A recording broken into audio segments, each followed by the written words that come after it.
Bueno, pues voy a exponer, espero un poquito más de una hora, que tengo una reunión en otro rato, así que acabaré una media hora antes de las 8. Pero bueno, trataré de ser sincero. Bueno, el tema que a mí me tocó exponerles es la cuestión que me parece muy importante, dado la temática de este curso, entre la filosofía de la liberación y el pensamiento postcolonial. Este es un tema que me parece importante, sobre todo porque hay una amplísima literatura actual en donde, pues, sin ningún preámbulo, sin ninguna justificación teórica, simplemente se considera a la filosofía de la liberación dentro de lo que se llama, o se ha venido a llamar, el giro colonial. Esto, a mi juicio, me parece correcto por varias razones que me voy a exponer. Y yo lo que quisiera aquí tratar de dejar en claro es que el pensamiento, y así le llaman pensamiento postcolonial, es un movimiento, una tendencia teórica independiente de la filosofía de la liberación. No, aunque muchos de los autores se han apropiado de temáticas propias de la filosofía de la liberación, no es, en modo alguno, la filosofía de la liberación en sentido estricto, pensamiento de colonial, es que los mismos teóricos de coloniales dicen eso, no es así. Pero tampoco el pensamiento de colonial debe ser pensado en las mismas coordenadas históricas y conceptuales de la filosofía de la liberación. Entonces voy a tratar de ir aclarando el tema. Es un tema complejo por la cantidad de referentes teóricos e históricos que supone, pero me parece que puedo hacerles un pequeño esbozo de esta cuestión en la medida de lo posible. Bueno, a ver, voy a empezar de orden. ¿Qué onda con la filosofía de la liberación? Bueno, respecto a la filosofía de la liberación se han escrito muchas cosas. Todas ellas dependen del interés teórico del autor quien escribe. Es decir, dependiendo si es un autor que simpatiza o no con la filosofía de la liberación, tendremos una historia determinada de ese movimiento filosófico. Si es crítico del movimiento, pues tendremos otra interpretación. A mí me parece que es muy importante tratar de situarnos en una perspectiva neutral, en la medida de lo posible, tratar de entender el origen de la filosofía de la liberación. Texto fundamental de este movimiento que surge a final de la década de los 60 en Argentina es este libro. Este es el libro que funda el movimiento de la filosofía de la liberación. Es un libro donde vienen varios autores, aquí está la lista: Osvaldo Artiles, Hugo Asman, Mario Casano, Horacio Cerruti, Carlos Cullen, Enrique Busse, Aníbal Fornari y muchos más. Este es el libro que funda el movimiento de la filosofía de la liberación latinoamericana. Y es un texto que es muy interesante por varias razones, porque en él pues escriben artículos los que se aglutinaron en torno a este movimiento intelectual. Es un libro de 1973. Surge la filosofía de la liberación de 1973, sí, oficialmente. Pero, ¿qué es lo que hace que surja la filosofía de la liberación como movimiento filosófico, y quizá uno de los movimientos filosóficos más originales de la segunda mitad del siglo XX y gran parte de este en América Latina? Pues quiero mencionar algunas cosas de eso. Hay textos que quieren reflexionar sobre este origen, sus miembros, sus tendencias filosóficas, etc. Yo no me voy a clavar en eso porque es demasiado, no es una clase de filosofía de la liberación tal cual. Pero hay dos textos claves. Uno, este de Horacio Cerruti, el doctor Horacio Cerruti, Filosofía de la Liberación Latinoamericana. Es un texto clásico en donde el doctor Cerruti hace una evaluación crítica del movimiento. Él perteneció a la primera generación del movimiento de la filosofía de la liberación. Y en este texto hace una evaluación crítica del movimiento. Y bueno, es un texto, me parece, para cualquiera que quiera familiarizarse con los orígenes del movimiento, es un texto que me parece no puede dejar de leerse. Otro texto que es importante es un colega español, Carlos Borregui, Historia del pensamiento filosófico latinoamericano. Borregui hace una reconstrucción del pensamiento filosófico en América Latina prácticamente del siglo XX a principios del siglo XXI, y también hace un análisis muy interesante de los orígenes de la filosofía de la liberación. Entonces, aquí lo importante es que cómo hay que entender que este es el primer libro que lleva por título hacia una filosofía de la liberación latinoamericana, que es el texto, como nos mencionó hace un momento, que aglutinó al primer grupo de la filosofía de la liberación. Bueno, hay que tener en cuenta que un contexto, como todo movimiento filosófico, surge en un determinado contexto, y en este caso hay que tener presente al menos dos movimientos o tendencias teóricas, formas que la filosofía de la liberación tuvo mucho contacto y que, al menos los estudios que hay al respecto, en el diálogo crítico con estos movimientos, pues permitió el desarrollo de la filosofía de la liberación. Aún no la defino, pero vamos por partes, ¿no? ¿Cuáles son esos dos movimientos? El primero es la teoría de la dependencia. La teoría de la dependencia es uno de los movimientos teóricos más importantes de América Latina.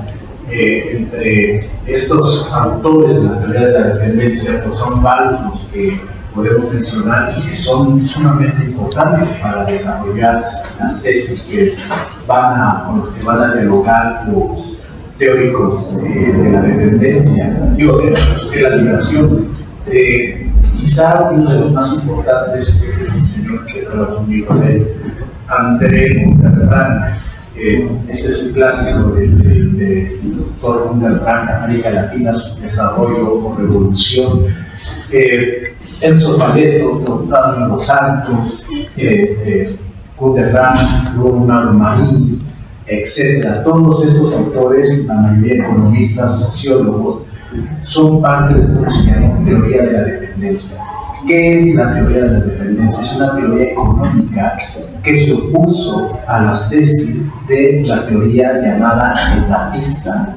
El etapismo, supongo que están familiarizados algo con las ciencias sociales en América Latina, no voy a profundizar, pero recuerden que el etapismo viene de las teorías macartistas keynesianas, que planteaban la idea de modelos de desarrollo económico dependiendo de la simulación o imagen que una comunidad, una nación, una cultura podía ser de los modos o desarrollos internos del capital central. Es decir, el etapismo pensaba que toda cultura pasaba por procesos de desarrollo semejantes a lo que ha pasado en Occidente.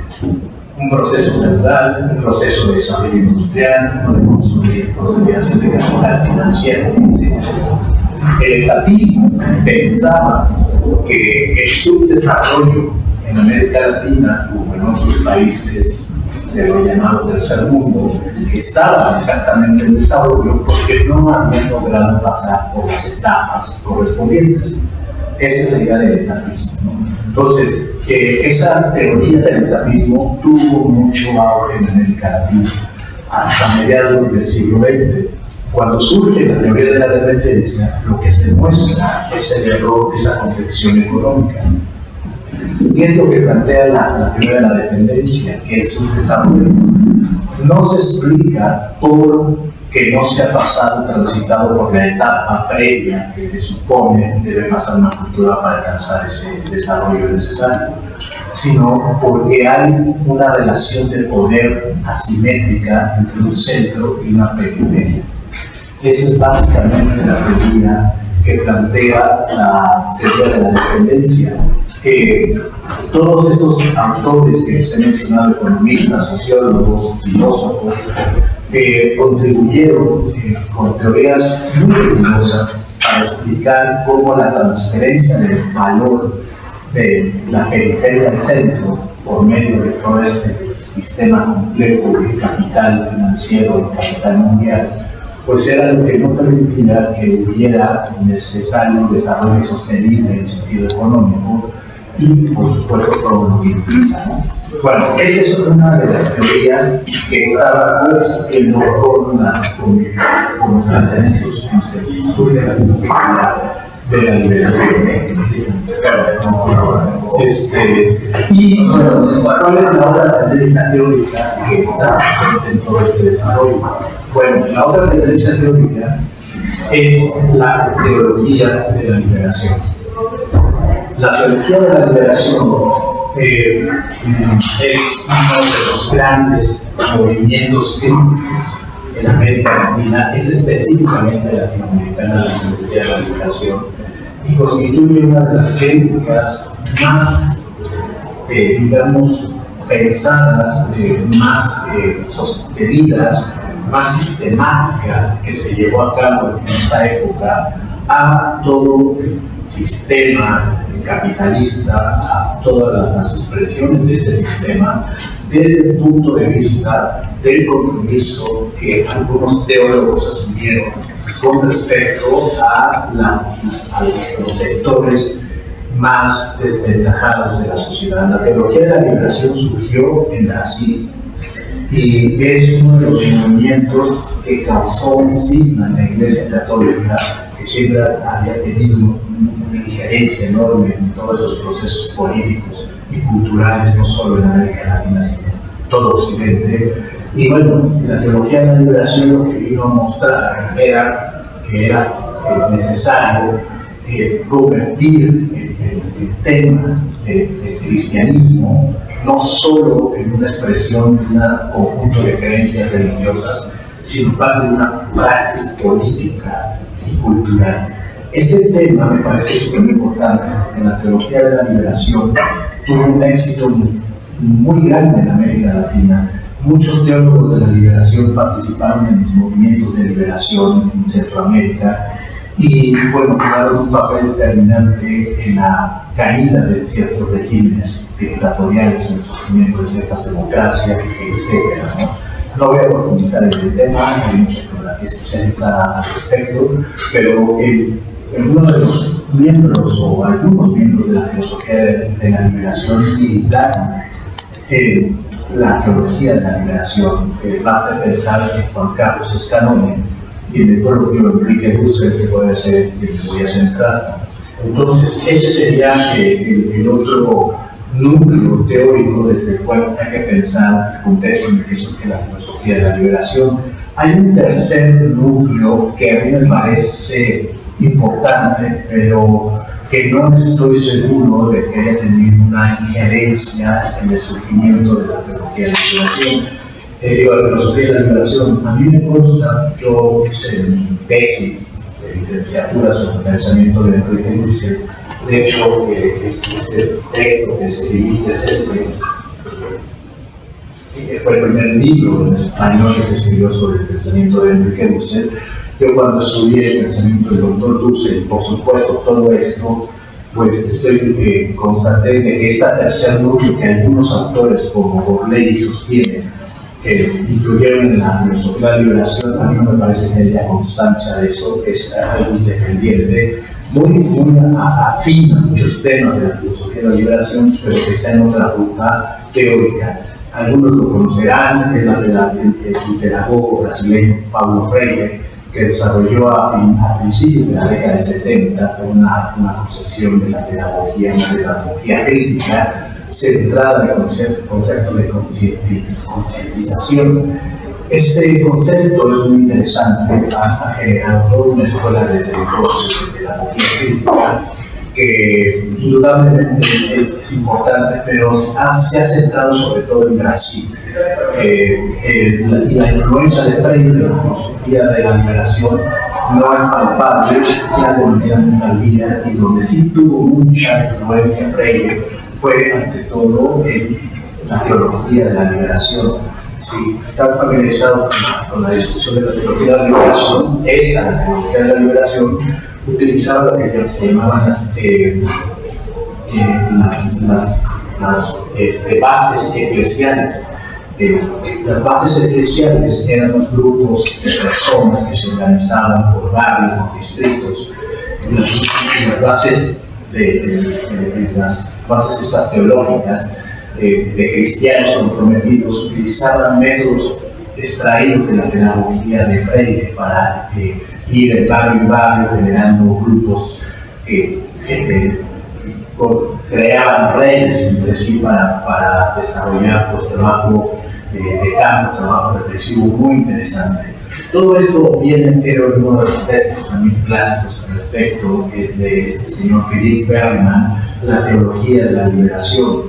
Es un texto, creo, de los que más exponen de manera objetiva el surgimiento, consolidación y crisis de la teología de la liberación. Recuerdo que la teología de la liberación acabó, por decirlo así, con la llegada de Juan Pablo II y con la política que tuvo de purga de los centros donde se profesaba teología de la liberación.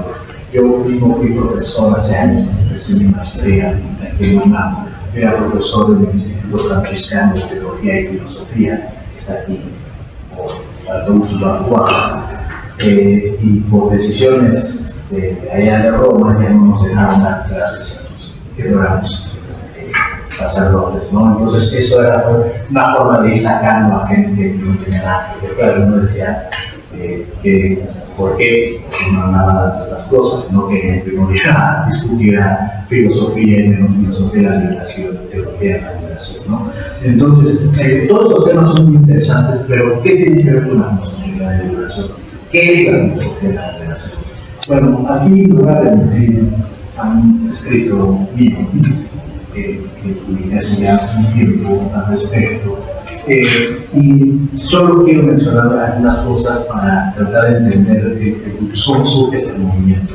Hay un contexto entonces, teología de la liberación, teoría de la dependencia, quizá digamos pensamiento crítico, y sobre todo este pensamiento crítico, no solo el de Freire, no solo de todos estos autores que estaban en América Latina, ya en una posición de asumir de una forma sumamente crítica la necesidad de repensar el lugar del discurso filosófico en América Latina, donde hay un contexto que me parece también muy interesante, al margen desde esta perspectiva de estos núcleos temáticos. Recuerden que hacia el final de la década de 1960, en el campo estricto de la filosofía, surge una discusión que generó mucho debate, pero todavía siguen discutiendo algunos.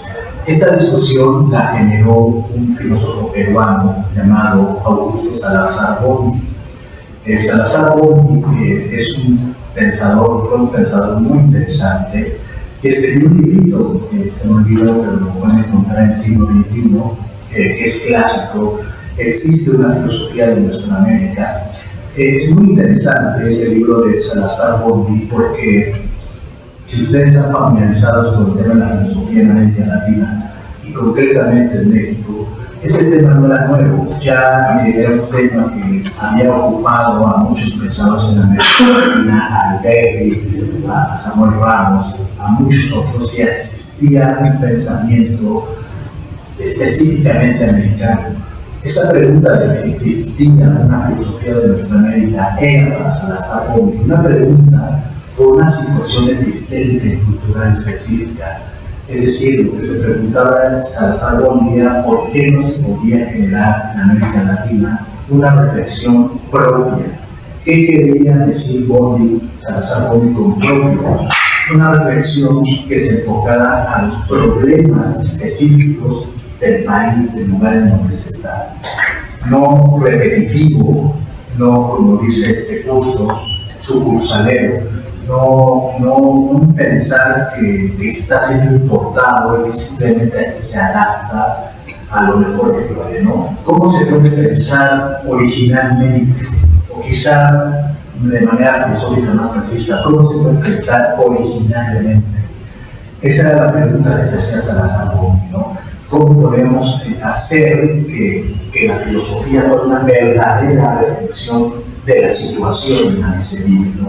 Entonces, pienso que hay un contexto en esta década, finales de la década de los 60, hay un contexto donde hay una urgencia de pensar la realidad. Ese sería el punto. Llega un momento en que las teorías sociales, las teorías filosóficas, no están satisfechas con las teorías vigentes. Las teorías vigentes se tornan insuficientes, se tornan ideológicamente distorsionadoras, y es eso lo que provoca una situación de crítica, al menos en lo que se va a llamar la filosofía de la liberación. ¿Qué había filosóficamente en aquella época como posturas preponderantes? ¿Qué existía en América Latina como posiciones que desde cierto punto de vista académico podemos decir que estaban dominando la academia o la parte cultural? Pues ya lo sabemos, ¿no? Que más que mirar nuestras tesis, generan dos perspectivas. La filosofía analítica del lenguaje. Esta tradición que seguimos teniendo aquí en México, muy arraigada, la filosofía analítica, en esa época estaba muy afianzada en América Latina, y era, conforme a su ideología, la mejor forma de profesionalizar la filosofía, siguiendo la tesis de Francisco Romero, el gran filósofo y militar argentino, que decía que la filosofía tenía que llegar a una etapa de normalización, y la normalización se lograba pues estableciendo una academia en sentido estricto, ¿no?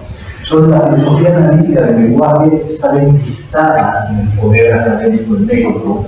Esto ya lo sabemos, no voy a decir nombres ni lugares, todo el mundo los conoce, y desde entonces están ahí, ¿no? Ejerciendo un poder que académicamente es palpable, ¿no?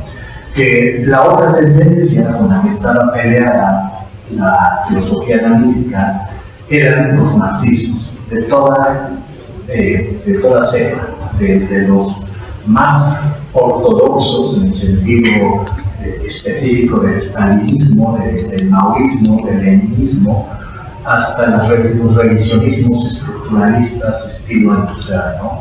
Toda esa variación de marxismos pues era una otra vertiente que existía, ¿no? Entonces, frente a esto, ¿cómo se posiciona la filosofía de la liberación? La filosofía de la liberación, esto está en el libro que se hace un momento, es un movimiento filosófico muy interesante, porque en sus orígenes, como muestra este libro, es un movimiento filosófico que se nutre de estas posiciones de la teoría de la dependencia, de la ideología de la liberación, pero no simpatiza ni con la filosofía analítica ni con los marxismos. Una por ideológicamente aséptica, nosotros por sus compromisos para ellos que van a posiciones inaceptables políticamente hablando, ¿no? Entonces, ¿qué hace la filosofía de la liberación? ¿Cómo surge la filosofía de la liberación en este contexto? Bueno, todos estos autores que forman parte de la primera generación de la filosofía de la liberación, podríamos decir, son conscientes de dos cosas.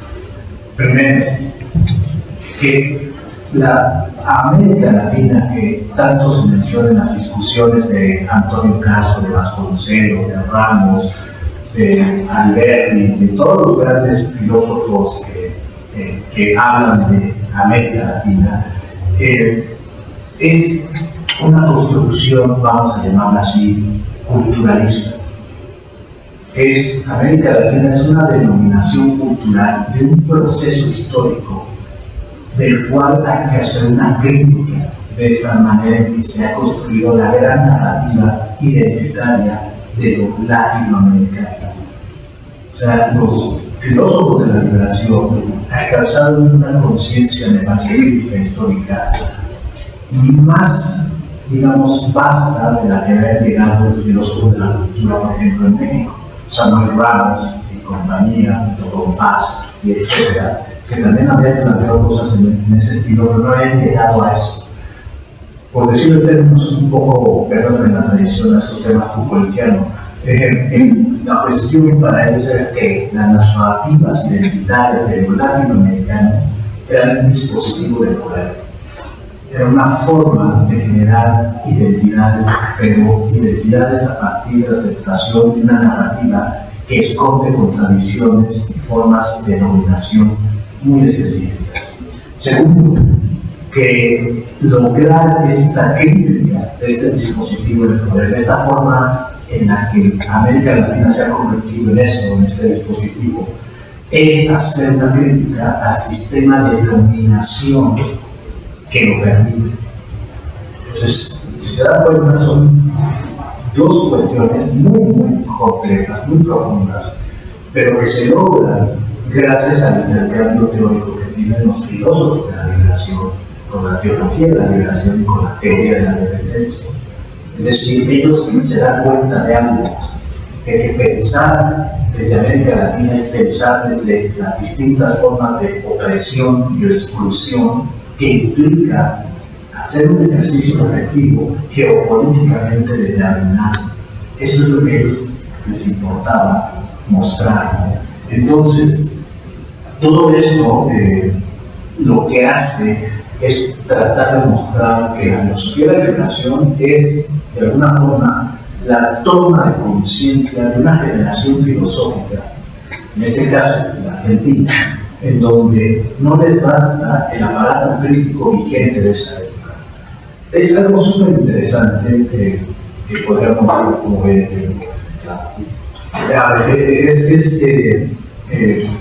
súper interesante ver esta generación, la que está representada en este libro. Todos son pensadores que están en una línea de filosofía muy específica. Esto es lo que creo que es interesante. Si no son simpatizantes de la filosofía analítica y supervivientes, si no son simpatizantes de las filosofías marxistas y distintas formas que existían en esa época, ¿a qué tipo de filosofía o reflexión filosófica se ciñeron esos sectores? A la fenomenología, hermenéutica y a la neoescolástica. Estas son las dos bases filosóficas desde las cuales reflexionar. Y eso me parece a mí también súper interesante, porque la filosofía de la liberación, al menos en su primera formulación, y quizá en alguno de sus dos autores principales, que me atrevo a decir que fueron Enrique Dussel y Juan Carlos Escanón, ambos utilizaron la hermenéutica de los símbolos culturales como primera aproximación crítica a esto que podríamos llamar la deconstrucción de los discursos identitarios de lo latinoamericano que habían permitido hasta entonces. Es decir, estos dos autores lo que hacen es mostrar cómo, a partir de una apropiación crítica de los instrumentos filosóficos de la hermenéutica, podemos llevar a cabo este proceso de crítica de estos grandes discursos que encontramos en las filosofías de lo latinoamericano que existían en ese entonces. Entonces, esto es súper interesante porque al final de cuentas, esta discusión que planteaba Augusto Salazar sobre si existe o no una filosofía de nuestra América, los filósofos de la liberación nos sacaron de manera muy sencilla. Claro que existe una filosofía de nuestra América o americana. El simple hecho de nosotros estemos reflexionando con la conciencia de que estamos, como decían estos autores, citando mucho, uno de los autores que más citaban era Leopoldo Sea. Como decía Sea, fuera de la historia, eso empieza a ser filosofía latinoamericana. La toma de conciencia de la exclusión de un sistema económico, cultural, político llamado capitalismo, esa toma de conciencia era para ellos ya filosofía latinoamericana. No era ponernos a trabajar en una historiografía de las ideas, como pensó Sea en toda su escuela. No era hacer una especie de historia de la cultura, como pensó Ramos y Octavio Paz, ninguno de esos autores. Hacer filosofía latinoamericana es tomar la realidad latinoamericana, su realidad como negatividad, es decir, como exclusión, como presión, como tema de la reflexión filosófica. Estos autores solían citar mucho una tesis, una frase que viene en los principios de la filosofía del futuro de Ludwig Feuerbach. La filosofía piensa lo no filosófico. Esa tesis de Feuerbach lo que quería mostrar contra Hegel es que la filosofía no analiza conceptos, no es un juego de conceptos, es una búsqueda de entender la estructura de la realidad, de la praxis social, de la cultura, de la manera en que el ser humano vive. Entonces, esa es la idea que está detrás de todo esto. ¿Cómo se refleja esto en el surgimiento de la filosofía de la liberación? Hay otro núcleo de autores que me parece importante, que no hay que soslayar, al menos en el autor que me voy a centrar, que es Enrique Dussel, pero que también está presente en otros autores de la filosofía de la liberación, que influyó muchísimo en toda esta conceptualización de la filosofía, que es la Escuela de Frankfurt. La llamada teoría crítica influyó muchísimo en esta generación de la filosofía de la liberación, sobre todo a través de dos autores, Adorno y Marcuse. ¿En qué sentido? Quizá Dussel citaba mucho la época a Marcuse y Adorno, que ya en una última época Dussel volvió sobre Benjamin, que no lo vamos a meter en eso, pero al menos esas primeras referencias a Adorno y a Marcuse pues eran comprensibles. ¿Por qué? Porque Marcuse, que espero que lo conozcan, ¿no? Sumamente importante, había hecho una crítica al capitalismo como sistema cultural, en el hombre unidimensional, primeros y civilización. Esos dos textos de Marcuse generaron toda una crítica a la forma en que el capitalismo, en su forma en aquella época, era un sistema de opresión de la subjetividad humana, de las necesidades humanas, que aplanaba precisamente la existencia humana en eso que llamaba Marcuse unidimensionalidad. El carácter unidimensional de la existencia, le decía Marcuse en esa obra, se refleja en la concepción de la filosofía que este tipo de concepciones narra. ¿Y cuál era esa concepción? La filosofía analítica, ¿no? Entonces, Marcuse realizó una crítica muy interesante que los filósofos de la liberación vincularon con la otra crítica que viene de Adorno. ¿Cuál es esa crítica de Adorno? Pues la que encontramos en muchos textos de Adorno, donde hace una crítica a Heidegger, en la feria de la autenticidad, en la dialéctica negativa, en varios textos de este estilo. Hay una crítica de Adorno a Heidegger muy interesante, que podemos resumir básicamente en una crítica política de la ontología. Esto es lo interesante de todo este argumento. Entonces, hay fuentes teóricas que nos ayudan a entender cómo surge la filosofía de la liberación, por supuesto. Entonces, voy a tratar de centrarme brevemente en la propuesta de Enrique Dussel. Me parece que es el más interesante de los filósofos de la liberación. No es el único, pero indudablemente es el más importante, el que más escribió al respecto, y que pues no abandonó, por decirlo así, esta denominación para referirse a su pensamiento, ¿no? Entonces, si quieren familiarizarse con este tema, en la página del doctor Dussel, que todavía está en libros, ahí encuentran este libro que yo escribí, que es una introducción a esa parte del pensamiento de Dussel, porque el libro pues, ya tiene añísimos agotado, y creo que es un libro que explica mucho eso, así que me voy a autofusilar para referirme a esas cosas, ¿no? Entonces, ¿qué es lo que planteaba Dussel? Dussel escribió aquí con este libro, que es el que funda el movimiento de la filosofía de la liberación, un artículo que si ustedes lo leen y no, por decirlo así, no hay un bagaje intelectual, filosófico, pues así como que básico, no le van a entender nada. Se titula El método analítico y la filosofía latinoamericana.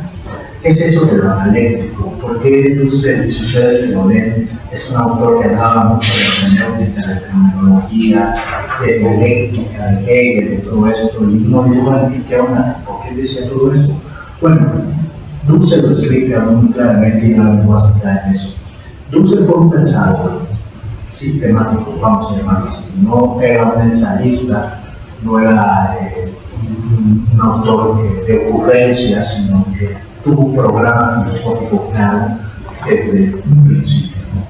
Él lo dice en muchas partes de su obra, que desde un principio tenía clara conciencia de querer reflexionar de un tema del cual derivaron otros temas.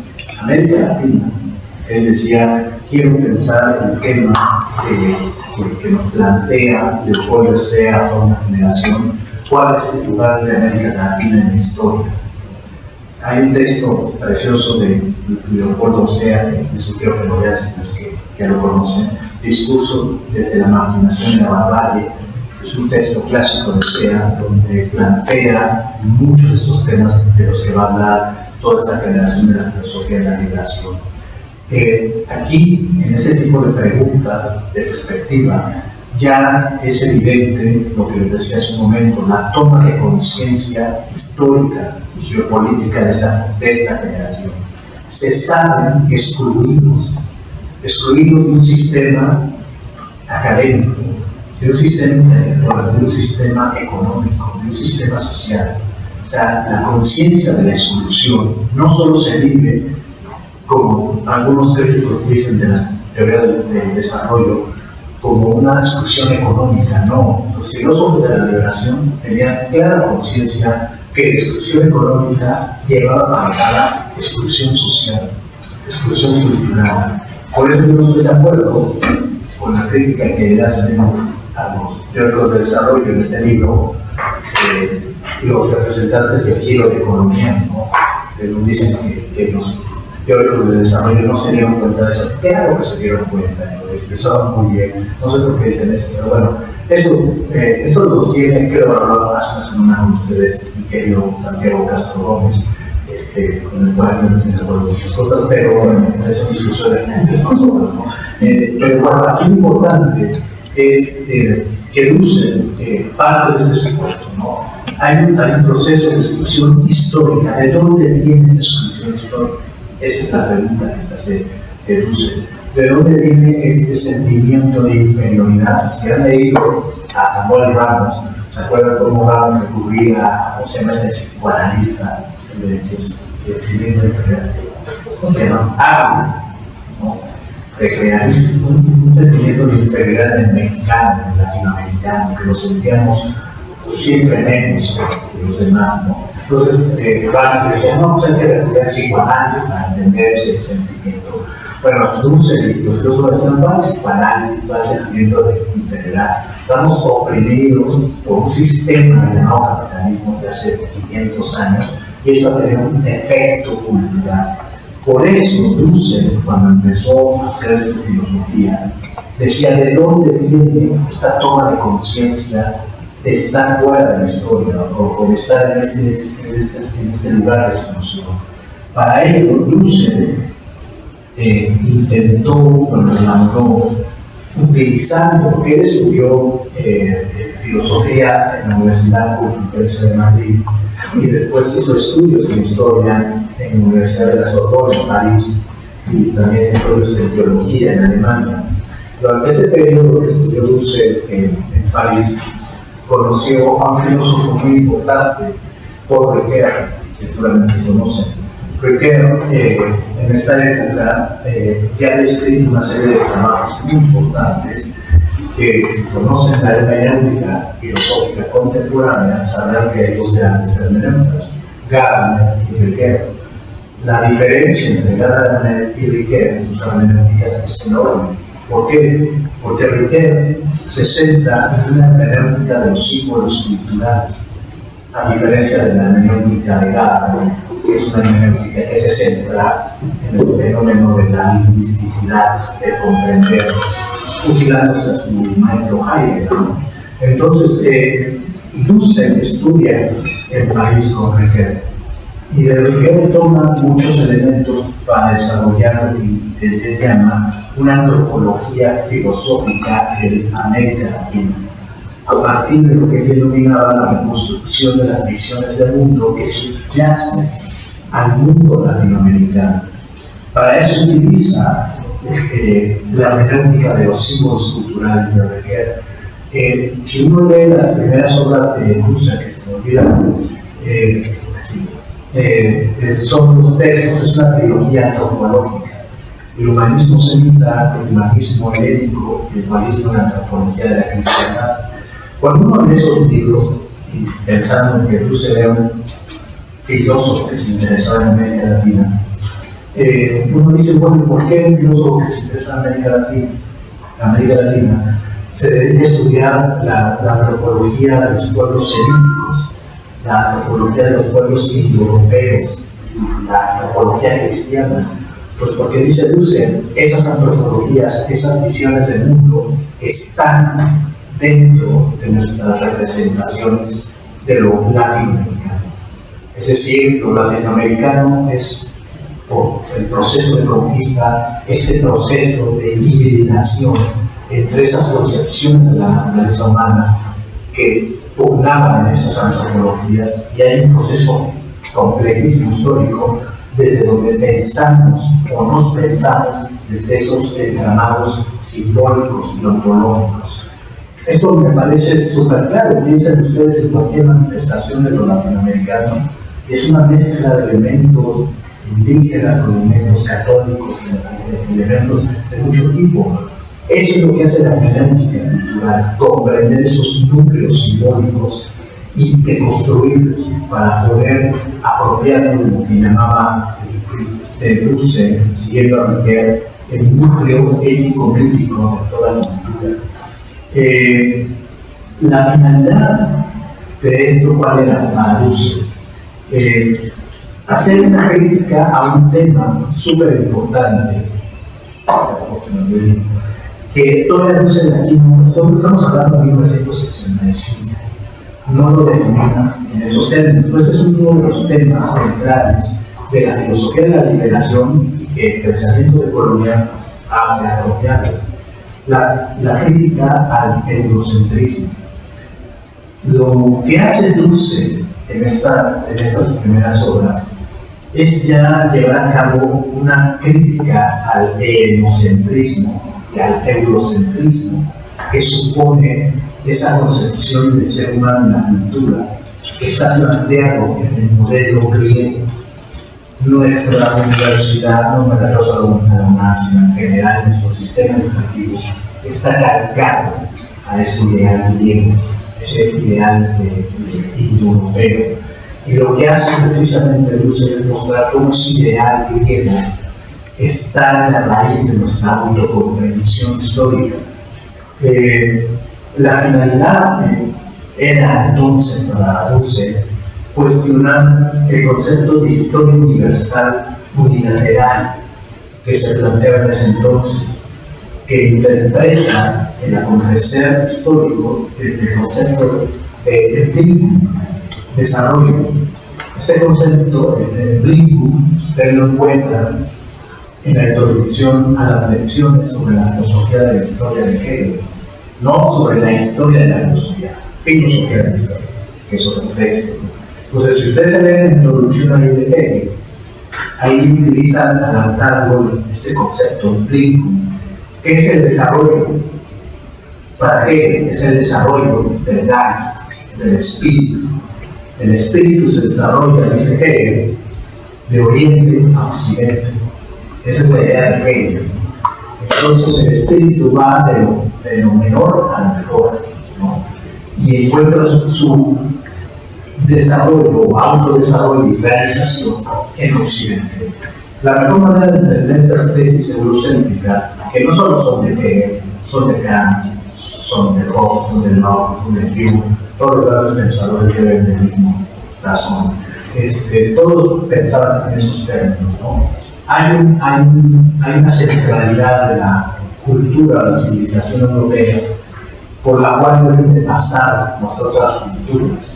Les decía que el mejor ejemplo de esto no es ni siquiera este libro de Hegel, veanse la estética de Hegel, la grandota, la introducción de la estética de Hegel, ahí muestra su concepción del arte, las manifestaciones artísticas de los pueblos, y pues ahí aparece todo este problema. Entonces, Dussel era consciente ya de esta cuestión. Hay una gran narrativa conquistada en nuestra conceptualización de la historia universal, en la que ya colocamos como centro de la historia los acontecimientos intraeuropeos, pero los elevamos a acontecimientos universales. Es decir, pensamos que son fenómenos universales la reforma, el renacimiento, el surgimiento del capitalismo industrial, etc. Ese es el supuesto del etapismo, de lo que les mencionaba hace rato. Los teóricos del etapistas decían, claro, Europa pasó por un feudalismo, pasó por una revolución industrial, pasó tal. Entonces, todas las culturas que no pasen por estas etapas, por eso están atrasadas, necesitan tener su renacimiento, necesitan tener su revolución tecnológica, etc., para alcanzar el nivel de desarrollo. Dussel, por eso, retoma estas tesis críticas de la teoría de la dependencia. No hay etapismo, lo que hay es dominación asimétrica, lo que hay es explotación de un sistema de poder que está distribuido de esta forma de periferia-centro, que es lo que no permite que haya un adecuado desarrollo en unas zonas del planeta, ¿no? Entonces, Dussel lo que intenta hacer es mostrarnos este proceso, ¿no? Este proceso que es básicamente un proceso de toma de conciencia, vamos a decirlo así, de exclusión. ¿Qué pasa con este Dussel como autor? Yo estoy centrado en él respecto a la filosofía de la liberación. ¿Qué es lo que él hace? Él quiere mostrar que hay una concepción de la filosofía que nos permite entender esta idea de la historia universal como este proceso de consolidación de una cultura que sería Occidente. Él cree que este es el discurso de lo que él llama, siguiendo a Heidegger, ontología. La ontología es el pensamiento del ser. Y este pensamiento del ser es lo que establece el intersentido. Y también parece súper original Dussel en estas lecturas. Él era un gran conocedor de Dussel, de Heidegger, de todos los autores de la fenomenología clásica. Cuando uno lee la obra de Dussel, uno queda como un poco extenuado de leer ese tipo de argumentación, pero ya cuando va entendiendo las categorías, cómo las va dando, pues por supuesto que fuera mucho sentido. Este tema del ser, como lo lee Dussel, como lo lee geopolíticamente, el ser, el sein del que habla Heidegger, no es simplemente una determinación ontológica, es una forma de representar la existencia humana, poniendo los límites del humano, y que más allá de esos límites entramos al ámbito del no ser. Lo dice por ahí en algunos de sus textos Dussel, seguramente conocen este tipo de referencias. ¿Se acuerdan de este concepto que no inventó este autor, que lo estableció en el discurso occidental, ecumene? ¿Han oído ese término? Quien lo populariza es, bueno, lo establece en su discurso occidental, es Alan Steele. ¿Saben lo que es la ecumene? Ya no he escuchado ese término. Ecumene es un término que se usa mucho en lo religioso, pero se habla de reuniones ecuménicas. ¿Qué es ecumene? Viene en la ciudad de Dios. La ecumene es el mundo habitado por seres humanos. Eso es la ecumene. Hay un mundo conocido por San Agustín que se basaba en las escrituras, en los padres de la Iglesia y en los filósofos, en Aristóteles, en Plinio y en los geógrafos griegos y latinos. Decían, hay un mundo. Este mundo, ¿cuál es? El mundo que se conoce post-diluvianamente. ¿Se acuerdan? Después de ese mito bíblico, después de que Dios inunda el mundo, se seca el mundo, se baja, de ahí Noé y su banda, y se acuerdan, tiene 3 hijos Noé, no me acuerdo cómo se llama, Seth, Jafet, y hay otro, y reparte el mundo entre los 3 hijos. Esas partes del mundo que hoy día son Asia, África y Europa. Ese es el mito bíblico que toma como base San Agustín. Ese mundo post-diluviano repartido entre los 3 hijos de Noé es la ecumenio. ¿Me entienden? ¿Qué hay más allá del ecumenio? Decía San Agustín. Entonces, en ese libro de la Ciudad de Dios, después de ese tratado, es un pequeño tratado sobre 26, 27, no me acuerdo. Es el primer libro que hemos tratado sobre pueblos monstruosos. Más allá del ecumenio, hay seres humanos que no son humanos, que están más allá de la repartición que hizo Dios de la tierra. Son esos pueblos monstruosos que ustedes pueden ver en los grabados medievales, que son así estas personas que tienen una boca, que tienen estómago, que tienen buenos brazos. Estos grabados medievales son fabulosos, las fantasías medievales de los pueblos monstruosos de los que hablaba San Agustín. Eso es lo que está más allá del ecumenio. Eso es lo que está más allá del ser. Eso es lo que pensaba Juan Ginés de Sepúlveda cuando llegó a América, cuando llegaron los españoles y querían encontrar monstruos. Se encontraron con personas que no tenían cabeza, ni la panza, ni brazo, ni nada de eso. Y se preguntaban de dónde salieron. Esto seguramente ya lo vieron con Marco, que ganó creo de Bartolomé de las Casas, aquí, no me acuerdo, el programa no. Bueno, pues ese gran debate tuvo Bartolomé de las Casas con Sepúlveda. Parte de esto que decía Luz, en esta concepción, hay un ser que es el ser humano, que es el ser humano cristiano, occidentalizado. Dentro de ese ecumenio, Agustín reconocía, claro, hay otros pueblos que no son cristianos, pero que se van a convertir en cristianos llegando un momento, ¿no? Cuando se descubre América, hay una alteridad radical. Eso es lo que está pensando Luz con toda esta temática. Hay una experiencia de Occidente como cultura de constante negación de la alteridad.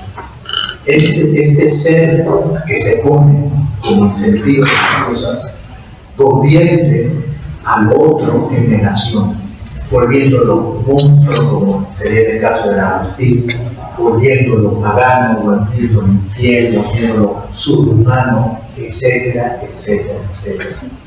Todo esto, ¿cómo lo pudo conceptualizar Dussel? Bueno, él lo reconoce en muchas partes de su obra, que él estaba atrapado, nos dice, repitiendo las palabras de Hume, yo de Kant respecto a Hume, estaba atrapado, dice, en el sueño ontológico. Dice Dussel, yo estaba muy clavado con Husserl, con Heidegger, con Pico, con Freire. Y dice Dussel, pues quien me despertó de este sueño ontológico fue un autor, estoy buscando aquí la cita, bueno, dice Dussel, fue un autor lituano-francés que también conoció en París, Emmanuel Levinas.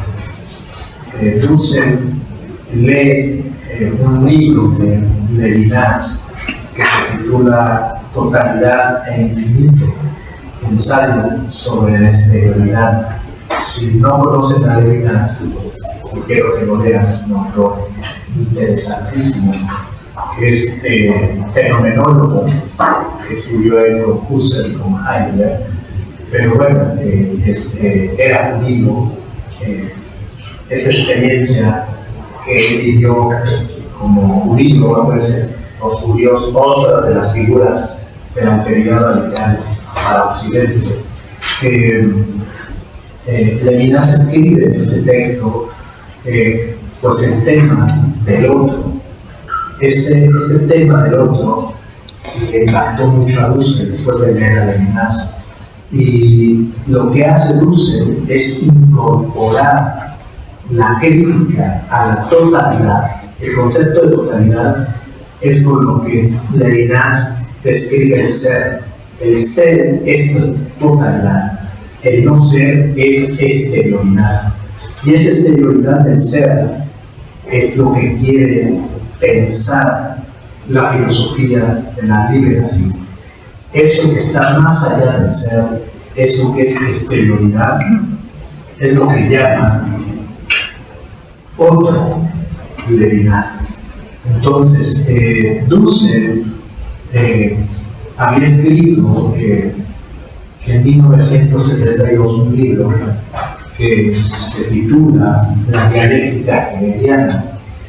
Es un texto sumamente interesante donde se enfoca Hegel a los post-hegelianos, pero es más interesante darse cuenta que en su segunda edición ya no se titula así, La dialéctica hegeliana, se titula Método para una filosofía de la liberación. La segunda edición me cambió el título Dussel porque dice: me di cuenta de mis límites, de mis errores, y lo que hago es incorporar el planteamiento de Levinas. La filosofía de la liberación propiamente dicha surge con esta lectura que hace Dussel en clave geopolítica del concepto de alteridad radical de Levinas. Cuando les leí el título de este ensayo que escribe Dussel en el libro sobre el origen de la filosofía de la liberación, el método analéctico y la filosofía latinoamericana, precisamente lo analéctico lo toma Dussel de Levinas. Él lo que quiere mostrar es que el pensamiento ontológico es dialéctico. ¿Qué quiere decir esto? Bueno, Dussel les insiste en un autor muy sistemático, y aquí, bueno, él apela a los conocimientos de Aristóteles, de Hegel, de Kant, etc. No voy a poner a explicar eso, pero básicamente la idea de que la dialéctica es el método, puede decir que el método es el camino a dónde, al fundamento. Hay un fundamento, hay un grupo desde el cual pensamos el sentido del mundo. Eso es lo que plantea Heidegger, sentido.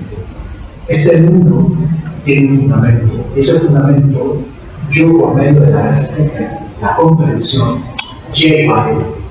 Pero este mundo, tanto que totalidad de sentido, y que yo comprendo como existente, sin embargo tiene algo que va más allá de mi comprensión. ¿Qué es eso que está más allá de ese mundo?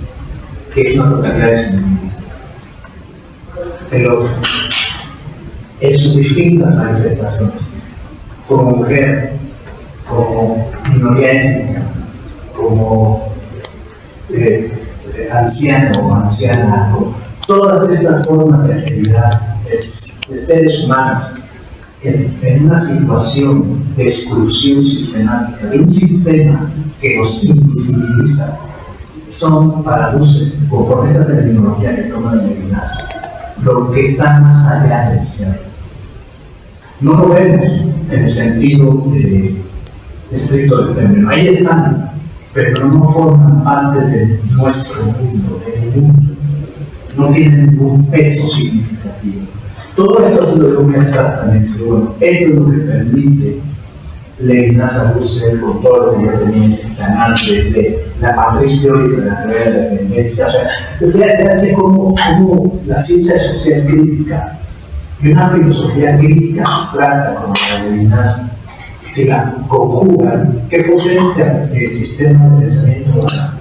O sea, eso que analizado la teoría de la dependencia como un sistema opresor y excluyente, que es el capitalismo, y que describe la teoría de la dependencia en términos estrictamente económicos, cómo si lo complementas con una teoría ética, filosófica como la de Levinas, pues da una explicación muy potente de las formas de exclusión, de las distintas maneras de alteridad que se experimenta la indignación del otro. Es eso lo que está pensando la filosofía de la liberación, ¿no?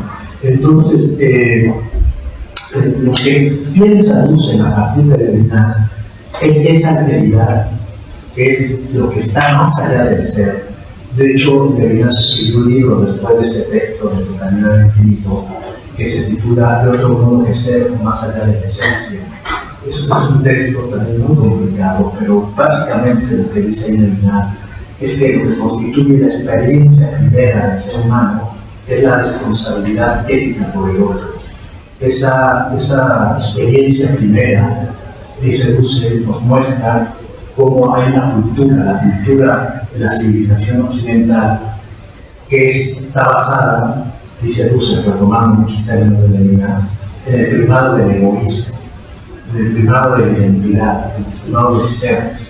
Y frente a ella podemos poner un pensamiento del otro, o sea, donde se subvierte, se descentra este primado de la ontología, que es un primado ético, donde se impone la primacía del yo. Levinas dice muchas cosas que Dussel retoma, y que lo original de Dussel no es que retoma a Levinas, sino cómo lo retoma, cómo lo lee geopolíticamente, ¿no? Y entonces, Dussel va a denominar a la filosofía de la liberación en esta época metafísica de la alteridad, o sea, básicamente retoma los términos de la crítica levinante de Levinas a la ontología, y lo que hace es mostrar que siguiendo los términos de Levinas, que una filosofía que no cuestiona la primacía del ser, o sea, aquí el ser lo que llama Dussel, el sistema social vigente, la cultura vigente. Una filosofía que no cuestiona el sistema vigente, dice Dussel, siguiendo Levinas, es una filosofía de la injusticia. Entonces, Dussel está leyendo en clave ética, política, los conceptos de la metafísica levinasiana. La filosofía de la liberación, entonces, ¿cómo hay que entenderla? Como una conceptualización de la tesis del otro, pero geopolítica y analógicamente concebidas. Por eso, si uno se lee este texto de Dussel, el método analéctico y la filosofía de la liberación, que es básicamente lo que se dio a conocer la filosofía de la liberación, pues uno ya llega a entender esto. ¿Qué es el método analéctico? Bueno, Dussel lo que quiere mostrar con esta idea del método analéctico es que el otro, el concepto de otro de Levinas, puede ser entendido analógicamente dependiendo del lugar de enunciación en el que estemos situados. Es decir, el otro puede ser una cultura, una nación, puede ser una persona, un conjunto de personas, puede ser un individuo o un cierto tipo de individuos frente a otros.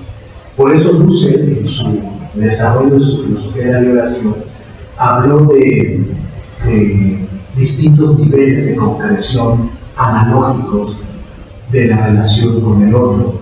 Estos niveles, decía Dussel, se plantean a distintos aspectos. El que llamó el nivel pedagógico, nivel erótico, nivel de fetichismo, nivel ético y nivel político. Son formas en las que nos relacionamos con los demás. Pero esta relación que establecemos con los demás siempre están situadas en una determinada perspectiva y una determinada relación.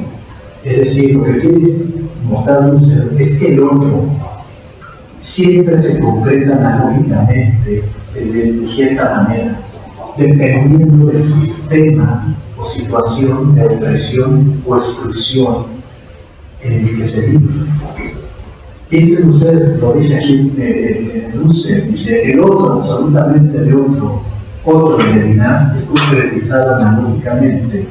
Es el otro es el indio empobrecido, es el negro segregado, es el judío exterminado, diríamos también palestino, sacrificado en guerra genocida, el africano, el asiático discriminado, la mujer como objeto sexual, el niño o el joven manipulado por manipulación ideológica, etc. Todos estos casos son casos de alteridad. Son casos de alteridad porque están situados en una relación de opresión y de exclusión. Eso es el campo de trabajo, de reflexión de la filosofía de la liberación. Es lograr capturar categorialmente, es decir, filosóficamente, las formas sociales, culturales, políticas en las que se generan estos procesos de creación de alteridades excluidas. Eso es el campo de trabajo de la filosofía de la liberación. O sea, si se dan cuenta, o sea, no es que sea filosofía latinoamericana, porque se ponga a estudiar la cultura latinoamericana, es filosofía latinoamericana por el simple hecho de investigar las formas históricas en las que se han concretado los modos de explotación y exclusión específicos de nuestro continente y que se pueden analógicamente llevar a otras partes del mundo. Por eso hay filósofos de la liberación que, de alguna forma, sin denominarse a sí mismos filósofos de la liberación, pues también meditaron en temas muy parecidos. Ejemplo de esto, Amar Abdel Malek, filósofo egipcio de textos clásicos, la dialéctica social. Poco antes, su contemporáneo, los textos de Husserl pensaban en términos muy parecidos desde la situación específica de Oriente Medio. También podemos pensar, igual lo conocen, Samir Ali, que escribió un texto sobre el egocentrismo, poco antes de que Husserl escribiera también estas cosas. Y así les puedo mencionar muchos pensadores del mundo árabe-africano que desde otra perspectiva, de forma coetánea, estaban pensando en los mismos términos. ¿Qué tiene de original la filosofía de la liberación? Su sistematicidad. Eso es lo que tiene. No se contentó con escribir un par de libros y ahí este tema, a ver qué pasa. Continuó toda su vida hasta que el año pasado trabajando en la misma hipótesis que había planteado hace 40 años, hace 50 años. O sea, él estaba empeñado en mostrar que el papel crítico de la filosofía era pensar la realidad, siguiendo a Feuerbach, lo que les decía, y la realidad justa y entender los mecanismos que surgen en justicia, ¿no? Entonces, suele citar esta famosa frase de Hermann Cohen, el filósofo neokantiano, que toda filosofía crítica surge de colocarnos en el lugar del pobre, ¿no? Este término que utiliza Cohen, utilizaba Marx. Acuérdense que para Marx el pobre es el posseso, ¿no? Un pobre que no tiene nada, ¿no? Bueno, saber colocarnos filosóficamente en ese lugar de iniciación es el inicio del pensar, ¿no? Por eso Husserl decía, claro, aquí estamos más allá del ser, estamos más allá de lo que haya pensado Occidente, estamos en esa realidad de la que hablaba Levinas, ¿no? Entonces, a ver, cómo voy. Entonces, ¿qué tiene que ver con todo eso? El pensamiento postcolonial, digo, de colonial, que es diferente. Bueno, a ver, vayamos con el colonial. Esto de Husserl, me estoy trabajando muchísimo con él, ¿no? Bueno, Husserl, él escribió muchísimo de estos temas. Hay en su página ustedes pueden encontrar prácticamente todas sus obras, y ahí pueden rastrear este tipo de argumentación que ustedes pueden encontrar ahí. ¿Qué onda con lo decolonial? ¿Por qué me interesa mucho lo decolonial? Porque el pensamiento decolonial es un movimiento que muchos asocian ahora con el pensamiento crítico latinoamericano y en general con el pensamiento alternativo, no solo latinoamericano, africano, asiático, etc. Es decir, lo de colonial, perdón, la palabra está de moda, ¿no?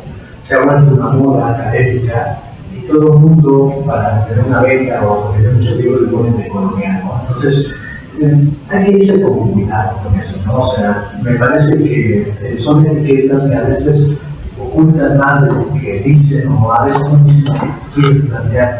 ¿De dónde viene el término de colonial? Si ustedes se ven a Anwar al-Malek, que es un que les acabo de mencionar, pensador egipcio, él tiene aquí en una parte de ese libro, en el capítulo 2, una crítica al humanismo occidental. Abdel-Malek en este librito decía, bueno, en nombre del humanismo, arrojan toneladas de bombas en Vietnam, en Beirut, en todos lados, ¿no? Se matan a todo el mundo, porque pues, es la forma de darles democracia, ¿no? Darles igualdad, darles Samir Amin, que sea cosas parecidas, en fin, hay muchos autores. Uno puede decir que estos autores ya son decoloniales, porque denuncian esta concepción occidente. Pues habría que ver en qué sentido podemos decir que sí o podemos decir que no. ¿De dónde viene lo decolonial? ¿Qué tiene que ver con la filosofía de la liberación? No tiene nada que ver con la filosofía de la liberación. Bueno, a ver, lo que nos resta ahora de acá es la filosofía de la liberación, entonces, no solo la de Husserl, sino la de otros autores. Juan Carlos Escano, que todavía vive, que va haciendo cosas, él se quedó atrapado en Riquet, él sigue haciendo filosofía de la liberación desde los símbolos culturales latinoamericanos. Arturo Ardao, Hugo Asman, hay muchos que todavía hicieron cosas al respecto, pero indudablemente la filosofía de la liberación, en la versión que acabo de decir, es más o menos de Husserl, y me quedé en la gran parte, ¿verdad? Husserl escribió una ética de la liberación, una política de la liberación, pero todo tiene que ver con este núcleo que nos acabo de mencionar. Incorpora una lectura de Marx muy interesante, que también es importante tener presente, pero creo que el núcleo teórico es el que acabo de explicar, ¿no? Esa lectura que se usa, ¿no? ¿Qué onda con el pensamiento decolonial? Hay que distinguirlo de dos cosas: del pensamiento postcolonial, que es otra cosa, y de los estudios subalternos. ¿Por qué? Porque, a ver, la filosofía de la liberación, les acabo de mencionar, sus fuentes filosóficas no son las mismas que de los estudios postcoloniales y de los estudios decoloniales. Son fuentes teóricas muy distintas, que creo que tienen que ver también con diferencias importantes con respecto a intelectuales, hombres y mujeres del mundo africano, del mundo de Medio Oriente, que es el que yo más conozco, que trabajo más, ¿no? Todos estos autores, ¿qué tienen en común? ¿Qué tienen en común Samir Amin con Anwar al-Malek o con autores parecidos? Pues, si ustedes conocen, por ejemplo, a Yitzhak Privat o a Homi Bhabha, que son autores asociados a los estudios postcoloniales, ¿qué diferencia hay entre Bhabha, Spivak, aquí depende, o Anwar al-Malek o Samir Amin? Pues, aparte del nombre raro, lo que tienen de diferente son las fuentes o compromisos teóricos. Unos se nutren del marxismo, de un marxismo culturalista, como se le llama. Es decir, un grupo de autores marxistas que se enfocaron a los efectos del sistema capitalista a nivel cultural y no solo económico. Eso es lo que hicieron ese tipo de enfoque. O sea, a ver, rompamos con la clásica herencia altuseriana de la superestructura de la estructura y centrémonos en los efectos culturales del capitalismo. Todavía de eso en Inglaterra están alucinando los académicos haciendo eso. Este señor Fisher, no sé si lo conocen, joven, se murió joven, él va hecho muchísimos temas y sigue aprendiendo muchos tipos al respecto, ¿no? Entonces, los marxistas culturales están en este área. ¿Cómo el capitalismo ha transformado la cultura, el mundo de los símbolos, el mundo semiótico? Y ahí tienen ustedes autores que no citan estos temas, pero que están detrás, como Baudrillard, por ejemplo. La ley de Baudrillard está detrás de estos autores, ¿no? Entonces, todos esos autores están en un cierto marxismo culturalista. Baba, como escriba, si ustedes se lo leen, van a notar que sus fuentes no son marxistas. Derrida, Deleuze, Foucault, son ese tipo de autores, posmo, como diríamos, los que están detrás. Entonces, vean la diferencia. Hay un pensamiento postcolonial que abreva de un paradigma postmoderno, que es una lectura muy específica que hacen estos autores de la crisis que implica la postmodernidad. Todo esto, si conocen este famosito librito de Jean-François Lyotard, La condición postmoderna, es la Biblia de todos estos autores, ¿no? Es un folletito que hacen.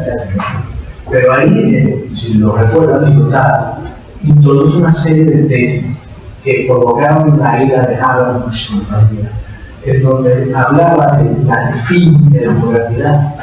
¿Y qué es el fin de la modernidad para ellos? La eclosión de la diferencia, diría de realidad, ¿no? O sea, el ser del que hablaba Heidegger, Hegel, Aristóteles, ese se rompe en pedazos y que tenemos un mundo heteráneo.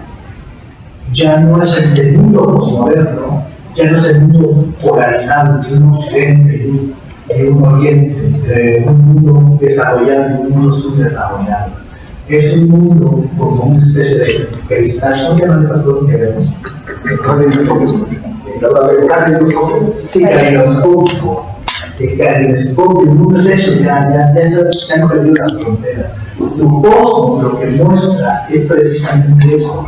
Si ustedes se leen este librito, creo que también está en internet, El giro de colonial, de Santiago Castro Gómez y Ramón Grosfogue, dos colegas, pues ellos lo que hacen aquí es mostrar eso. O sea, ellos dicen, nosotros no somos post, porque recuerden que los ustedes digan post medio feo, ¿no? Feos hasta ahorita, ¿no? Entonces, ellos lo que hacen es desmarcarse de la inspiración categorial del discurso postmoderno que está presente en autores como Baba, como Spivak, como Invente, etc., que ellos sí lo reconocen, ¿no? De hecho, ellos toman conceptos como el de Rizoma y cosas así, de Animals, de Derrida, etc., para tratar de explicar lo que ellos están diciendo. O sea, para ellos, ese tipo de categorías permiten describir la emergencia de lo otro, o de lo otro, o como quieran, porque ellos dicen, incluso el otro es machino, o sea, hay que decirlo de otra manera, ¿no? Entonces, lo que ellos quieren es un discurso de la diferencia ultra radical, no solo radical, sino súper radical. Y lo que hacen es introducir este tipo de categorías para subvertir el discurso del ser, de la objetividad, etc. Estos autores creen que muchos recurren a no puedo clavar en eso, pero fíjense a Guattari, que escribió el psicoanalista que escribió en 1900 con Deleuze. Guattari ha escrito mucho sobre este tipo de temas, que me parece estar en boca de muchos de los que se sienten arraigados a estas tendencias, ¿no? Eso es lo postcolonial. Entonces, lo postcolonial forma parte, podemos decir, de la expansión del universo conceptual de lo postmoderno, podemos decirlo así. Todo lo que podemos pensar como autores postmodernos, la matriz que introduce el texto de Lyotard, están dentro de esta égida de lo postcolonial. Piensan que el post de lo colonial como esa situación de pensar lo colonial desde categorías postmodernas. Esa es la idea que ellos manejan. Los pensadores decoloniales dicen, no, nosotros no somos postcoloniales, somos decoloniales. La cosa es, ¿qué es eso entonces? No son postcoloniales, ¿qué es lo de colonial? Bueno, a mí me parece que aquí en esta introducción que hacen Santiago y vamos de los Foguer, vienen anotaciones importantes. Y también en este texto, es un texto de Enrique Dussel, que creo que también debería buscar, está en la página del doctor Dussel. Hay un artículo que lo recomiendo para después de cada hora, que lleva el título La filosofía de la liberación, los estudios subalternos del pensamiento postcolonial. Es un artículo en donde Dussel se ocupa de desmarcar, diferenciar la filosofía de la liberación del pensamiento decolonial. O sea, aunque al final Dussel dijo, bueno, sí, soy una fuente de inspiración para los decoloniales, pero no soy decolonial en sentido estricto, ¿no? O sea, lo decolonial debería ser una forma de conceptualizar unos aspectos teóricos, unos problemas que ya hayan abordado la filosofía de la liberación. Entonces, ¿qué es lo decolonial? Lo decolonial es, al igual que el fenómeno de lo postcolonial, un fenómeno académico curioso. Piensen ustedes los autores que les mencioné, porque hay los que del nombre raro, todos, a excepción quizá de uno de dos, todos son académicos de países periféricos, pero que son académicos en países centrales, en Londres, Nueva York, California, etc. Ese es un rasgo muy específico de este tipo de estudios. Es decir, que son autores que tienen una experiencia vital de haber vivido en países excluidos de este tipo de países, que son los referentes teóricos de su perfección, pero en realidad son académicos de universidades de países centrales, por decirlo así, ¿no? ¿Es lo mismo en el caso de los estudios decoloniales? Sí.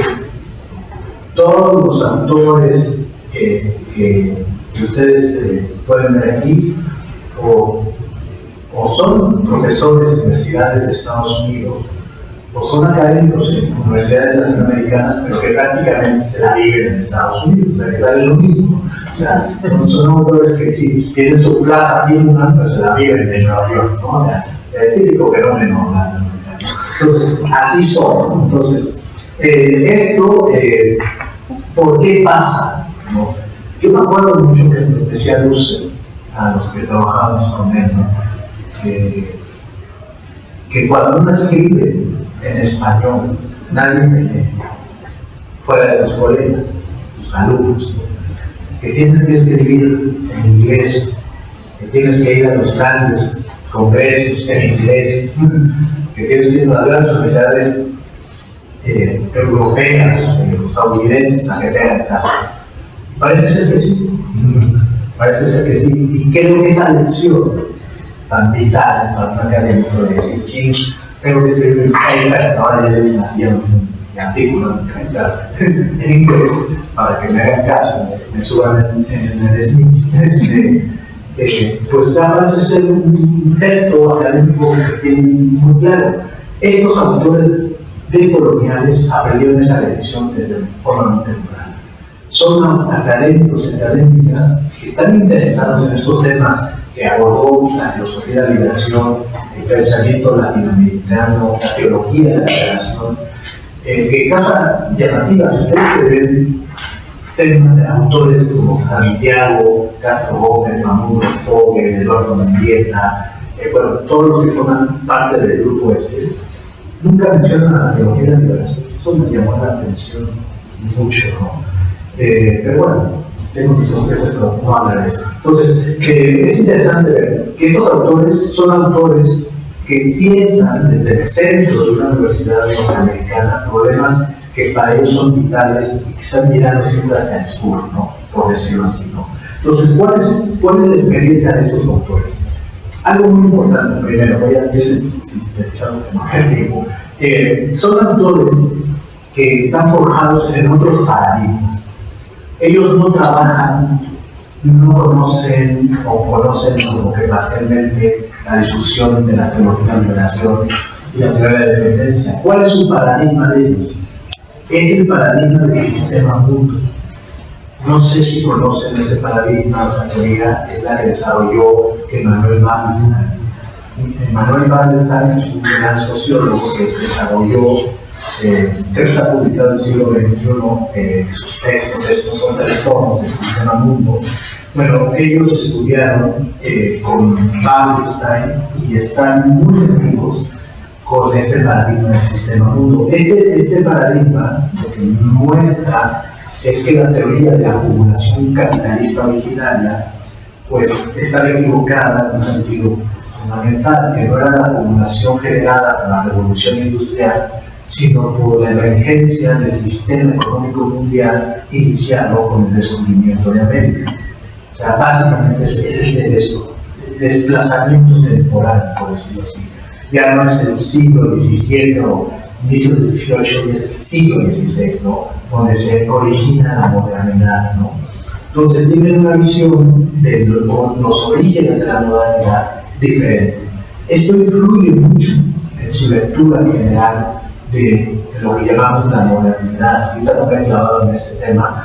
Si ustedes quieren conocer la discusión de Husserl al respecto, viene en un libro compilado por uno de los fundadores del movimiento decolonial. En este libro, Capitalismo y Geopolítica del Conocimiento. Es un libro que encuentran en internet y está compilado por Walter Vignolo. Vignolo se dice el fundador, el que cataliza todo el movimiento decolonial. Es un semiólogo argentino y actualmente se movió todo este movimiento, ¿no? Entonces, ahí Dussel habla mucho de la modernidad, siempre tuvo presente que era la modernidad. Antes de los decoloniales ya no se le había profundizado mucho en este tema, en un texto de 1992 que se llama 1492, El encubrimiento del otro. Es un texto de Dussel donde hace una lectura del descubrimiento de América y todo lo que implicó, muy interesante, pero que al juicio, pues en realidad no repite, sino que retoma argumentos que ya habían planteado 2 autores, Edmundo Gorman y Zavala. Si conocen a Zavala, que se la llaman Zavala, el primer nombre, de la filosofía de la conquista, de la cultura. Silvio Zavala, el historiador, y Edmundo Gorman, ellos ya habían planteado cosas muy parecidas a lo que dice Dussel ahí.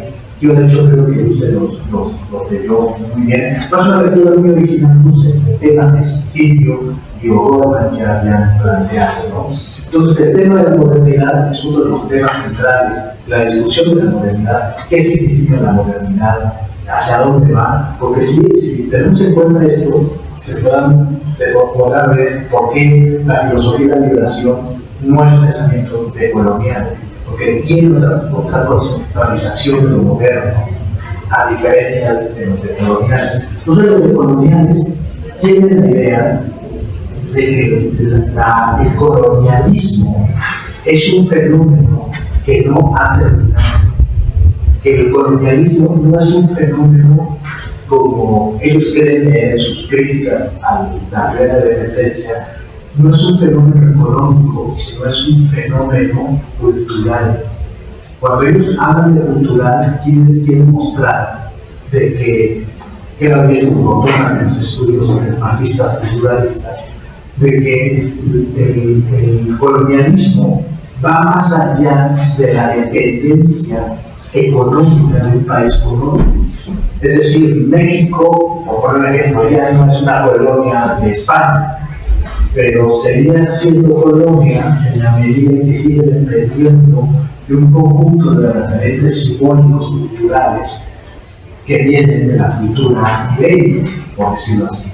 Los prejuicios raciales, el lenguaje, la representación religiosa, todo eso para los decoloniales siguen siendo manifestaciones colonialistas. Entonces lo que ellos tienen es que hay una colonialidad global, que el capitalismo lo que ha hecho es transformar la colonialidad económica en colonialidad simbólica. Claro, lo simbólico ellos lo toman tal cual de horrible. Y todo ese campo de lo simbólico puede ser como lo que significa, ese campo de las funciones, de los deseos, de las representaciones, que yo creo que básicamente lo que estudió Dussel con Becker, ¿no?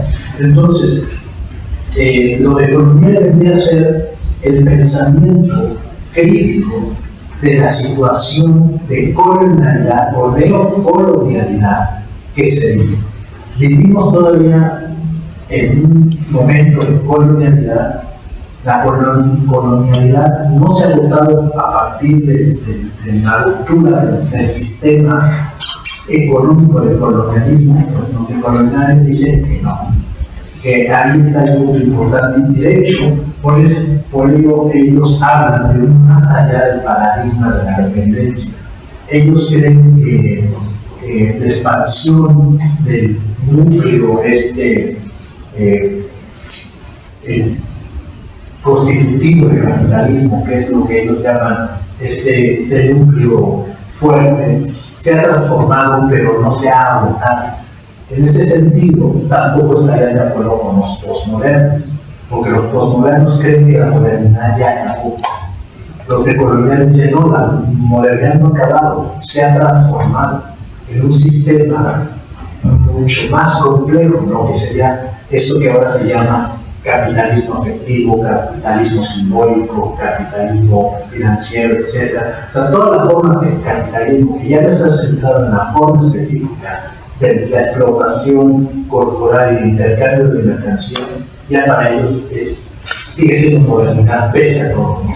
Entonces, los decoloniales lo que piensan es que ellos de alguna forma están pensando en términos, vamos a decirlo así, más profundos, algo que la liberación y el pensamiento postmoderno no habían pensado suficiente radicalidad.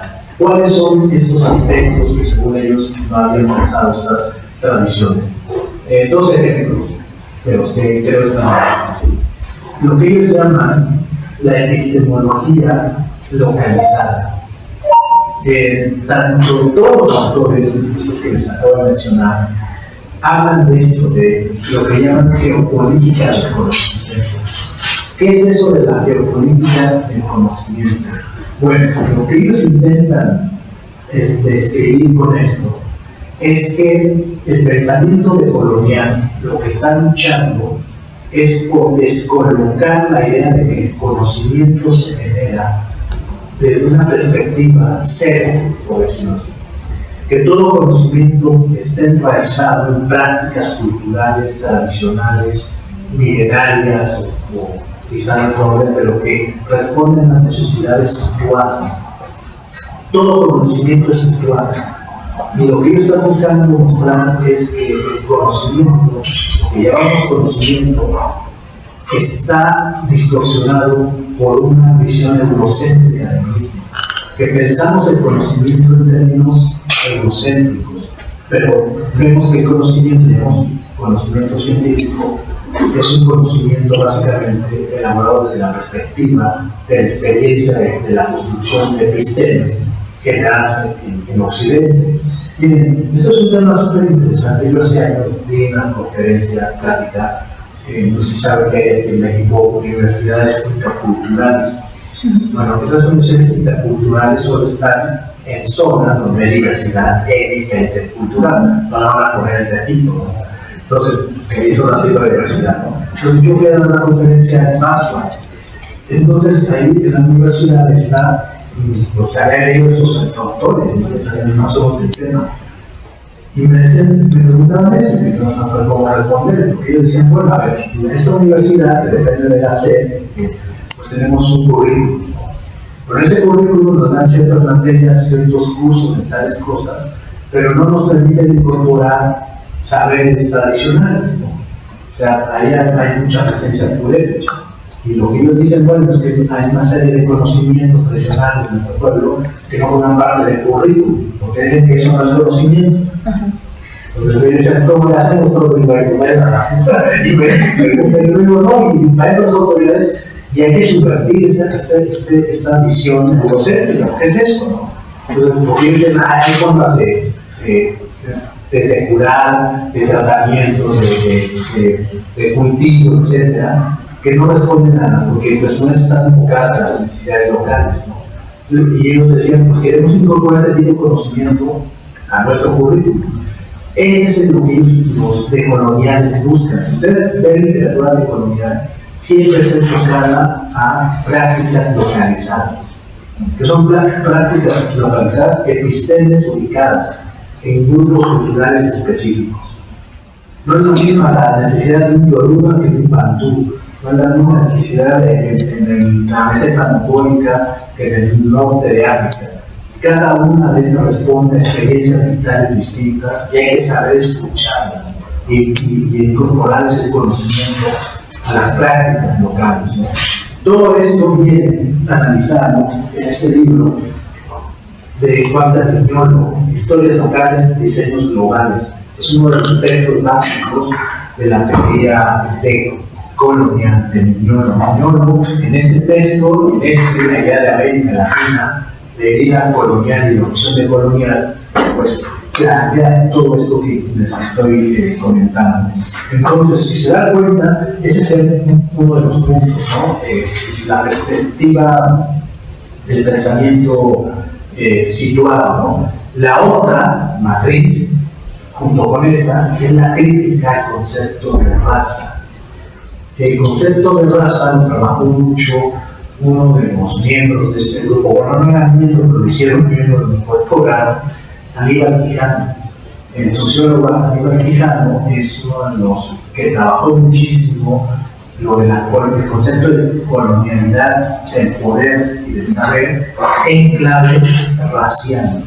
Él tomó mucho la discusión que ya venía del siglo XIX, bueno, desde el XVIII, final del XVIII, estaba la discusión al respecto y retoma como el conocimiento no solo parte de esta idea de universidad abstracta que no hace caso de la situación, que sería como esta mirada geopolítica de la que habla la filosofía de la liberación, sino que ha tomado el concepto de raza como clasificación jerárquica, bueno, jerárquica del ser humano. Esto es súper interesante, viene aquí un texto que a todos algunos de ustedes conocen, que es muy interesante de esta discusión. Es un texto, yo digo ya, súper conocido, de un filósofo africano, Emmanuel Chukwueze, El color de la razón, la idea de raza en la antropología de Kant. Es un texto que yo doy mucho en mis clases de ética. Es súper interesante cómo cuando se inventa el concepto de raza, que lo inventa Kant, junto con otros 3 o 4 autores allá al final del siglo XVIII, Blumenbach, no recuerdo otro, bueno, detrás de la mar, de fondo, todo esto. Pues Kant inventa toda una idea de la raza que es súper interesante y que es muy vigente, porque si ustedes ven en la conceptualización, si conocen la idea de la raza de Kant, ¿no? Que Kant dice que hay 4 razas humanas: roja, amarilla, negra y blanca. La única que sabe cómo se hacen las cosas en este mundo, es decir, aprende principios éticos, desarrolla arte, filosofía, ciencia, es la blanca. Las demás nomás están viendo, ¿no? Entonces, Kant desarrolla toda esa teoría, está centrada en la teoría de la raza como dotadas de se llama Kant, talentos naturales. Y es la teoría del clima que está detrás de la geografía. Eso es un libro, el libro séptimo de la política de Aristóteles. No sé si la han leído esa famosa paracondición de Aristóteles. ¿Por qué los libros somos tan chingones, no? O sea, pues porque estamos en una situación geográfica que no está tan jodida como la de los persas, pero tan jodida como los bárbaros, que están muy fríos, estamos en planitos. Y dice Aristóteles, por eso somos tan geniales los griegos, son guapos, hermosos, dicen, geniales, todo esto. Y otros pueblos, pues por eso no desarrollan nada, no tienen facultades, porque su clima no les favorece. Pues esa teoría del clima que viene de Aristóteles, más para allá, está presente en estas primeras naciones. Lo que muestra el pensamiento decolonial, al hacer una lectura de todo esto, es cómo perder esos modelos de exclusión en las lecturas culturalistas que se han hecho en los siglos, ¿no? Entonces, claro, que por eso es famoso un texto de un texto de Santiago que vino la semana pasada. Es un texto, pues, no lo hace como el traje. Es un texto que está crítica de la razón de Santiago Castro Gómez. Es un texto donde él muestra mucho cómo este tipo de lectura de la modernidad es una lectura binaria, donde se opone una civilización avanzada, una civilización que está retrasada, que implica binomios culturalistas, pues son parte de una matriz teórica que hay que deconstruir. Y a mí me parece súper interesante que estos autores planteen en estos términos esta cuestión, porque me parece que es una expresión que, en efecto, de una forma de entender la naturaleza humana que ha permanecido enquistada en nuestra representación de la cultura. Esto, no sé, pueden ver una cantidad de textos que forman parte de este tipo de discurso, y el pensamiento decolonial, eso sí es muy interesante, me parece que es original respecto a la filosofía de la liberación, intenta mostrar los dispositivos epistémicos que permiten este tipo de discurso. Miren, quiero leer un ejemplo de tantos discursos que hay. No sé si lo conocen, José María Samper, filósofo y político colombiano de finales del siglo XIX, escribió un libro que se titula Ensayo sobre las revoluciones políticas. Es un texto clásico del pensamiento ilustrado del XIX de América Latina.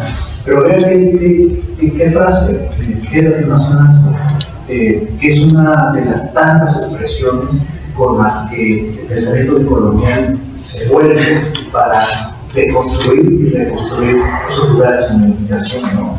Es de 1861 esta afirmación, dice Samper: detrás de las costas y saludes de Veracruz está la espléndida México, digna de ser la capital de una gran nación europea. Detrás de los ambos de las costas de la Granadina está la rica y bella Medellín, la noble Popayán y la ciudad altamente ilustrada y estimada de Bogotá. Asimismo, detrás de la ilustre Buenos Aires vive el terrible Gaucho de las Pampas, y detrás de la opulenta y refinada Lima están las turbas imbéciles de indios del Cusco. Dicotomía. Una América Latina representada en sus grandes capitales, Lima, Buenos Aires, Bogotá, Medellín, México, y otra América Latina, la otra, ¿no? La que está afuera, vean el término, detrás, fuera, eso que decían ustedes, lo que está más allá, la alteridad, ¿no? Están los negros, están los indígenas, están los no ilustrados, los no civilizados. Esto es lo que busca pensar el pensamiento de Colombia. Este tipo de discurso identitario, desmontarlo, y si se da cuenta, sigue ese discurso, sigue vigente en distintas formas, en distintas expresiones, otro sistema simbólico, pero sigue vigente. Entonces, contra este tipo de discurso va dirigido el pensamiento de Colombia. Entonces, si se dan cuenta, el pensamiento de Colombia retoma, creo, muchas de las tesis de la filosofía de la liberación desde otros compromisos teóricos, pero finalmente intenta como que dirigir sus ataques, sus críticas a objetivos muy parecidos, ¿no? Bueno, ya que esa columna, bueno, entonces vamos a tratar mucho porque es muy resumido. Les agradezco muchísimo y pues gracias. Creo que el próximo semestre va a continuar esto, no sé en qué término, vamos a continuar con esta dinámica. Entonces les agradezco mucho en nombre de los coordinadores del curso y pasen sus trabajos. Pero si van a dar físicamente, así no entendía por qué, o lo van a llevar un poco. No, físicamente. Ah, ok. Pues por favor.